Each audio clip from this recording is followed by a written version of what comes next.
নমস্কার বন্ধুরা, আপনারা শুনছেন বাংলার অন্যতম গল্প পাঠের চ্যানেল ধুলোবালি টেলস। আর আজকে আপনাদের জন্য আমরা আবারও নিয়ে এসেছি একটা নতুন গল্প। আজকে থাকছে বিখ্যাত লেখক মৃগাঙ্গ ভট্টাচার্যের লেখা গল্প কৃষ্ণ মোহাম্মদ। তাহলে শুরু হচ্ছে আজকের গল্প।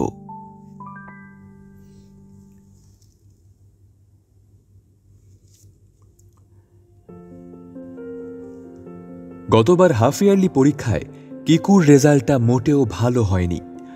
অন্যবার প্রথম 3-এ থাকে সে, অথচ সেবার প্রথম 10 জনের মধ্যেও থাকতে পারেনি বেচারি। কিকুর মা তো রেগে আগুন। সারাদিন টই করলে আর টিভিতে কার্টুন চ্যানেলে ডুবে থাকলে রেজাল্ট ভালো হবে কোথা থেকে শুনি? না, তাকে অবশ্য দোষ দেওয়া যায় না। সংসার সামলেও কিকুকে নিয়ম করে পড়িয়েছেন প্রতিদিন। এত সময় খরচ করেছেন ছেলের পড়ার জন্য, সব পরিশ্রম জলে গিয়েছে তার। ছেলের পড়াশোনার একটা অবনতি হলে কোন মায়ের রাগ না হয় বলুন তো? কিকুর বাবা ভারতীয় বায়ুসেনাতে চাকরি করেন, তাই তাকে সারা বছর বাড়ি থেকে দূরে দূরে থাকতে হয়। তার পোস্টিং কাশ্মীরের উপরে লেতে। ভারতবর্ষের সীমান্তের কাছে দুর্গম সেই জায়গা সবসময় বরফে ঢাকা থাকে। বছরে 2 বারের বেশি বাড়িতে আসা হয় না কিকুর বাবার। কিকুর রেজাল্টের খবর শুনে তিনি একটু বিমর্ষ হয়েছিলেন। কিকুকে কাছে ডেকে ভারী গলায় বলেছিলেন, কিকু, এবার থেকে মন দিয়ে পড়ো। দেখো, প্রেস্টিজটা তোমার, সেটা তো তোমাকেই রক্ষা করতে হবে নাকি? মায়ের বকুনিতে নয়, বাবার কথাতেও নয়, কিকুর মন তিতকুটে হয়ে রয়েছে পিকলুদার জন্য। তার বড় পিসির ছেলে পিকলুদা কিকুদের স্কুলেই 1 ক্লাস উঁচুতে পড়ে। ছোটবেলা থেকেই পিকলুদা ভীষণ দুরন্ত। সেদিন বড় পিসেমশায়ের মোটর সাইকেলটা না বলে নিয়ে চালাতে গিয়েছিল পিকলুদা। ড্রাইভিং লাইসেন্স পাওয়ার বয়স হয়নি, মাথায় হেলমেটও ছিল না। পোস্ট অফিসের মোড়ে পিকলুদা ডাইনে বা বাঁয়ে কোনো দিকে হর্ন বা টার্ন না নিয়ে সোজা গিয়ে ধাক্কা মেরেছিল ট্রাফিক পুলিশের কিয়স্কে। ভাগ্য ভালো যে কারোর চোট লাগেনি, কিন্তু সেই ট্রাফিক পুলিশের সার্জেন্ট পিকলুদাকে সবার সামনে কান ধরে ওঠবোস করিয়েছিলেন। কাছেই ছিল এক প্রেসের লোক। পিকলুদার সেই কান ধরে ওঠবোস করার ফটোটা পরদিনের যুগের যাত্রী দৈনিকে বেরিয়েছিল। কিন্তু মজার ব্যাপার এই যে এই ঘটনার পর থেকে লজ্জা পাওয়া তো দূরের কথা, পিকলুদা নিজেকে হিরো ভাবতে শুরু করেছে। বড় পিসেমশায়ের বকাঝকা করেছেন, পিটুনিও দিয়েছেন, কিন্তু তাতে কোনো কাজ হয়নি। কিকুর কাছে কলার উঠিয়ে পিকলুদা সেই ছবিটা দেখিয়ে গিয়েছে সেদিন। খবরের কাগজে ছবি ওঠা মানেই নাকি সেলিব্রিটি। পিকলুদা নিজেকে কেউকেটা ভাবতে শুরু করেছেন সেই ঘটনার পর থেকে, আর তাতেই রাগটা বেড়ে গেছে কিকুর। শুধু পিকলুদার মুখে ঝামা ঘষে দেবে বলেই এবার পড়াশোনা নিয়ে খুব খেটেছিল কিকু। তার ফলও মিলেছে হাতে নাতে। অ্যানুয়াল পরীক্ষায় 2nd হয়ে নতুন ক্লাসে উঠেছে কিকু। মা খুব খুশি। বাবা বাড়িতে এসেছেন ছুটিতে। বাবাও কিকুর পিঠ চাপড়ে মেরে নিজের উচ্ছ্বাস প্রকাশ করেছেন। সেদিন বড় পিসির বাড়িতে গিয়ে রেজাল্ট শিট দেখিয়ে এসেছে কিকু। বড় পিসি পিসেমশাইও অনেক আদর করলেন, মিষ্টি খাওয়ালেন কিকুকে। কিন্তু পিকলুদাকে খবরটা না শুনিয়ে শান্তি নেই কিকুর। খুঁজে খুঁজে ওদের বাড়ির পেছন দিকের এঁদো জমিটায় পাওয়া গেল তাকে। ইংরেজি ওয়াই শেপের একটা পেয়ারা গাছের ডাল আর একটা সাইকেলের টায়ারের ছেঁড়া টিউব নিয়ে গুলতি বানাচ্ছিল পিকলুদা। কিকুর রেজাল্টের খবর শুনে সে কি হাসি তার! খ্যাঁক খ্যাঁক করে হেসে পিকলুদা বলল, আরে ওসব রেজাল্ট দেখিয়ে কোনো লাভ নেই। কাগজে যেদিন তোর ছবি বেরোবে সেদিন এসে দেখাবি, তার আগে নয়। ভারী মন নিয়ে বাড়ি ফিরছিল কিকু। পথে ঘাটে বেশ একটা উৎসব পরিবেশ। আজ ভোট পর্ব চলছে এখানে। তাদের গলির মোড়ের স্কুলটায় ভোট কেন্দ্র বসেছে। এখনো প্রচুর লোকজন লাইনে দাঁড়িয়ে আছে ভোট দেবার জন্য।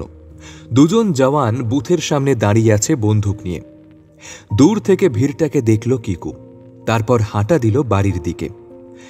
গ্যারেজ ঘরে বড় একটা হোস পাইপ দিয়ে কৃষ্ণ মোহাম্মদকে স্নান করাচ্ছিলেন কিকুর বাবা। তার কুচকুচে কালো রং চকচক করছিল রোদ্দুর লেগে। 1960 সালে এই স্ট্যান্ডার্ড হেরাল্ড গাড়িটিকে কলকাতা থেকে কিনে এনেছিলেন কিকুর দাদান। তিনি খুব রসিক মানুষ ছিলেন। স্ট্যান্ডার্ড হেরাল্ডটির গায়ের রং কালো বলেই হয়তো মজা করে কিকুর দাদান তার এমন নাম দিয়েছিলেন। কিকু তার বাবার কাছে শুনেছে যে কাজী নজরুল ইসলাম একজন হিন্দু ভদ্রমহিলাকে বিয়ে করেছিলেন।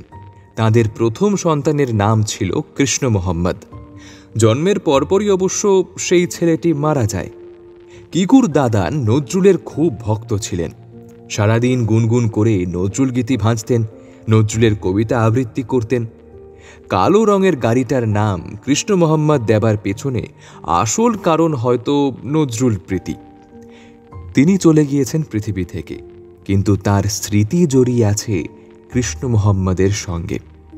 সেই কারণে গাড়িটিকে বিক্রি করার কথা ভাবতেও পারেন না কিকুর বাবা। কৃষ্ণ মোহাম্মদের অবশ্য যত্নের কোনো ত্রুটি হয় না এ বাড়িতে। এমনিতে গাড়িটিকে পথে নামানো হয় না বড় একটা, তবে কিকুর বাবা ছুটিতে এলে গাড়িটাকে ধুয়ে মুছে পরিষ্কার রাখেন যতটা সম্ভব। গাড়িটাকে রানিং কন্ডিশনে রাখার জন্য একটু আধটু রাস্তাতেও নিয়ে যান।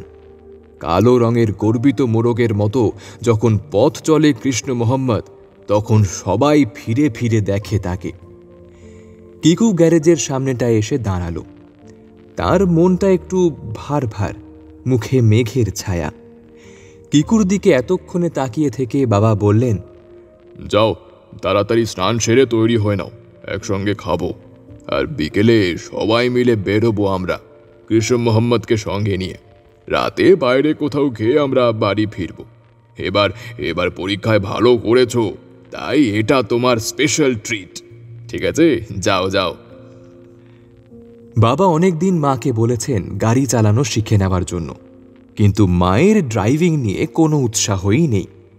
কিকু মনে মনে ঠিক করে রেখেছে যে 18 বছর বয়স হয়ে গেলেই সে বাবার কাছে গাড়ি চালানো শিখে নেবে। বিকেলে কৃষ্ণ মোহাম্মদের সাওয়ারি চলেছে 3 জনে। বাবা ড্রাইভ করছেন, পাশে মা, আর পেছনে কিকু। বাবা কিকুর দিকে তাকিয়ে বললেন, একটা গাড়ি একজন প্রাণবন্ত মানুষের মতোই রহস্য, বুঝলে? একটা গাড়ির কল কবজা, ইঞ্জিনের মধ্যে এই সিলিন্ডারগুলির পরপর ফায়ারিং, তারপর টাইমিং কম্প্রেশন, এই সব কিছুর মধ্যে দিয়ে যে শক্তিটা তৈরি হচ্ছে, সেই জোরটা ট্রান্সমিশনের মধ্যে দিয়ে ধীরে ধীরে ছড়িয়ে পড়ছে গাড়ির অ্যাক্সেলে, গাড়ির চাকায়।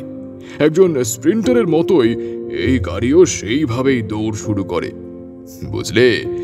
সামনে দাঁড়িয়ে এই জিনিসটা দেখাও একটা শিক্ষা, a lesson of life. Teesta নদীর ধারে একটা সুন্দর জায়গাতে গিয়ে গাড়ি দাঁড় করানো হয়েছে। নদীর জলে অস্তগামী সূর্যের গোলাপি ছায়া পড়েছে। মিষ্টি একটা হাওয়া দিচ্ছে থেকে থেকে। কিকু গাড়ির বোনেটের ঠেস দিয়ে মনোরম দৃশ্যটা দেখছিল। দুজন ভদ্রলোক কাছে দাঁড়িয়ে সিগারেট খেতে খেতে গল্প করছিলেন।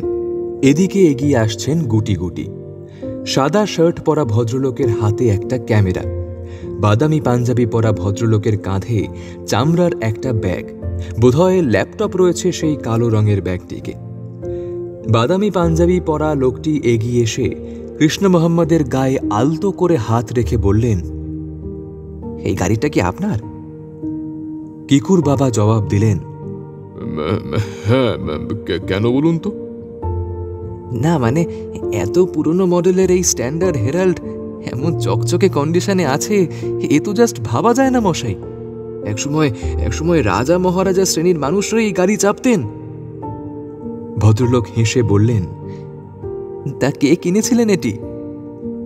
কিকুর বাবা বললেন, 1960-তে আমার বাবা কলকাতা থেকে কিনে এনেছিলেন গাড়িটা। যদিও উনি আর নেই, এখন এর দেখভাল আমিই করি। ওই ভিনটেজ কার র্যালিতে কখনো নিয়ে গিয়েছেন নাকি? বড় বড় সিটিগুলোতে তো এখন আকসার হয়। এমন টিপটপ কন্ডিশনের গাড়ি, সেখানে গেলে তো প্রাইজ জিতে নেবেই। না, নিয়ে যাওয়া হয়নি কখনো, কিকুর বাবা বললেন। উৎসুক ভদ্রলোক ভেতরে উকি দিয়েছেন একবার। উত্তেজিত স্বরে বললেন, আচ্ছা, ভেতরে ওটা কি যন্ত্র? কিকুর বাবা হেসে ফেললেন, ওটা গ্রুন্ডিগের ছোট একটা স্পুলার রেকর্ডার। আমার বাবা খুব শৌখিন মানুষ ছিলেন, লং ড্রাইভে যাওয়ার সময় ওই যন্ত্র গান শুনতেন। তবে এখন ওটা খারাপ হয়ে গিয়েছে আর কি। আমাদের এদিকে তো ভালো মেকানিক নেই, তাই ঠিক করানো হচ্ছে না।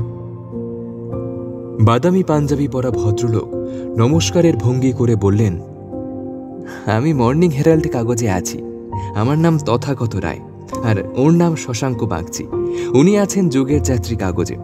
আমরা দুজনেই কলকাতা থেকে এখানে এসেছি ইলেকশন কভার করতে। আজ সকালে থেকে আপনাদের শহরে বুথে বুথে ঘুরে বেড়াচ্ছিলাম আমরা দুজন।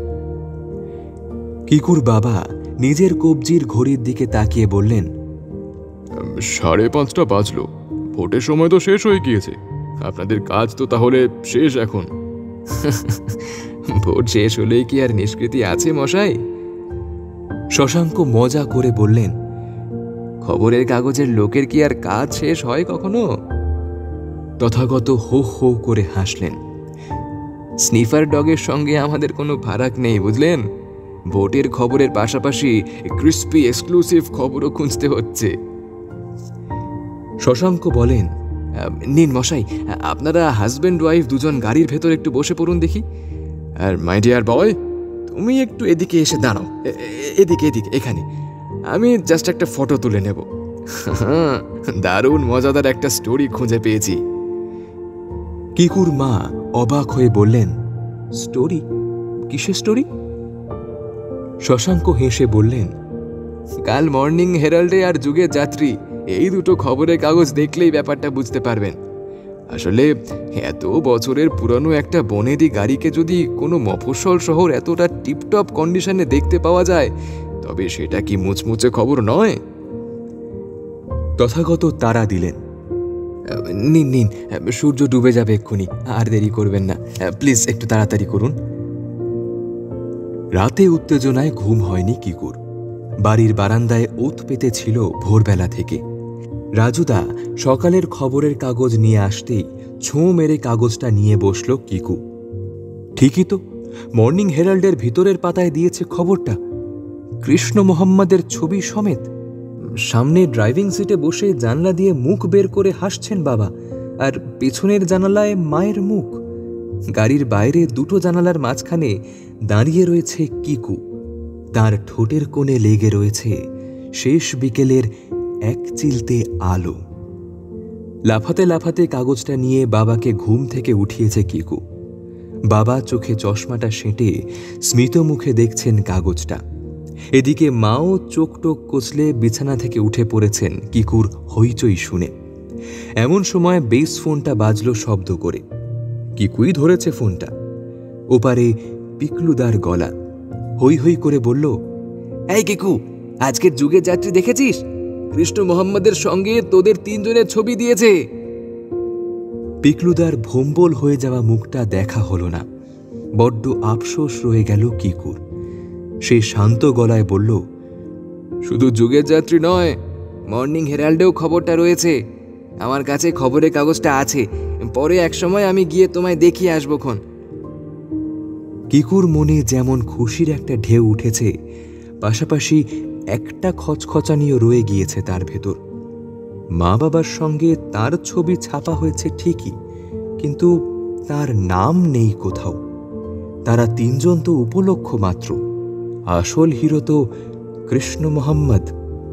তাকে কেন্দ্র করেই তো এটা করা হয়েছে স্টোরিটা। এই ছবিতে তার নিজের কৃতিত্ব কোথায়? জিওগ্রাফি বইতে কিকু পড়েছে যে চাঁদের নিজস্ব আলো নেই, সূর্যের আলোতেই আলোকিত হয় সে। কৃষ্ণ মোহাম্মদ একটা বড় শিক্ষা দিল আজ। স্কুল লিভিং এক্সামে তাকে এমন মার্কস পেতে হবে যাতে কাগজে শুধু ছবি নয়, তার নামও যেন ছাপে। কিকু স্থির করল, চাঁদ নয়, তাকে এবার সূর্য হয়ে উঠতে হবে।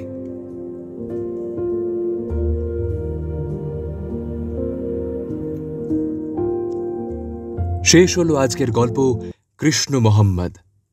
কেমন লাগলো আজকের গল্প অবশ্যই কমেন্ট করে জানাবেন। আর যারা নতুন এসছেন আমাদের চ্যানেলে, অবশ্যই চ্যানেলটি সাবস্ক্রাইব করবেন এবং পাশে থাকা বেল আইকনটি অবশ্যই প্রেস করে দেবেন, যাতে আমরা যখনই কোনো নতুন গল্প দিই তার সরাসরি ডিরেক্ট নোটিফিকেশন আপনার কাছে পৌঁছে যাবে। তাহলে দেখা হচ্ছে আবার পরের সপ্তাহে। Till then, stay tuned and keep watching Dhulobali tales.